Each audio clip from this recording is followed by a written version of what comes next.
नमस्कार दोस्तों। आज मैं आपको एक प्रेरक प्रसंग सुनाऊंगा। प्रेरक प्रसंग का शीर्षक है ज्ञान का अहंकार। एक समय की बात है, एक घमंडी व्यक्ति शहर से पढ़ लिख कर अपने पुराने गांव आया। गांव और शहर के बीच एक नदी पड़ती थी, जिसको पार करने के बाद ही वह अपने गांव जा सकता था।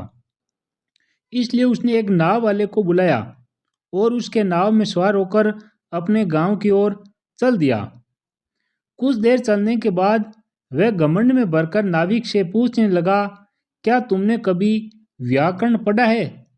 नाविक कुछ देर के लिए सोच में पड़ गया और फिर बोला, नहीं साहब, मैंने नहीं पढ़ा है।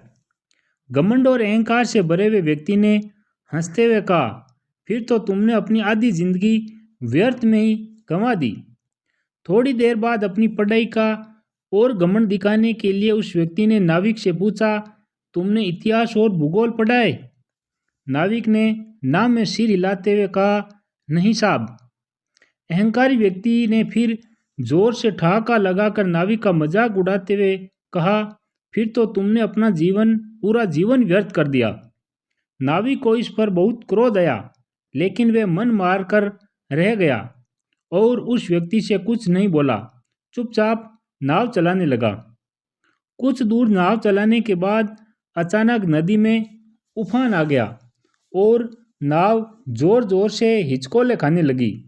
यह देखकर नाविक ने चेहरे पर छोटी सी मुस्कान के साथ ऊंचे स्वर में उस व्यक्ति से पूछा, साहब, आपको तैरना भी आता है या नहीं? व्यक्ति ने कहा, नहीं, मुझे तैरना नहीं आता है।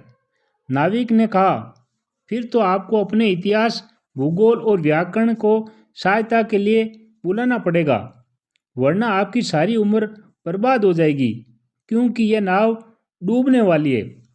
यह कहकर नाविक नदी में कूद तैरता हुआ किनारे की ओर चला गया। इस कहानी से हमें यह शिक्षा मिलती है कि कभी भी अपने ज्ञान पर व्यर्थ का अहंकार प्रदर्शित नहीं करना चाहिए और किसी को अपने ज्ञान के बल पर नीचा नहीं दिखाना चाहिए।